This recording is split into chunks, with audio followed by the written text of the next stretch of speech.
આજ નવઘણનો જન્મ થયો ને ઘણા કેવા વાળા એમ કે છે કે માતાજીને હુતક લાગે, પણ કુટુંબમાં માતાજી દીકરો દે એટલે માતાજીને દીકરાનું હુતક નો લાગે.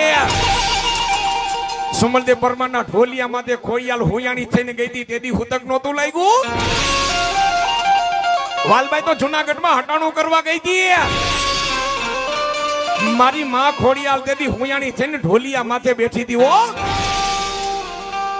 આપોઆપ તેથી નવગણનો જન્મ કરાવ્યો તો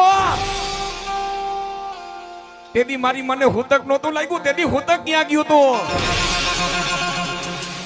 દાસીને કીધું જા દાસી વધાયું લઈને વાલબાઈને મોકલી ઉપરકોટની ગાદી માથે વધાયું લઈને. વો બાપુ વધાયું વધાયું કે ભાઈ આ બીજો કેની ન્યા કે ઈ તો મારી બાઈ સુમલદેવ પરમારની ન્યા. બાપુ ઈ વધાયું તો ખોટી હતી ને હાચી મારી ખોડિયા લે કહી દી.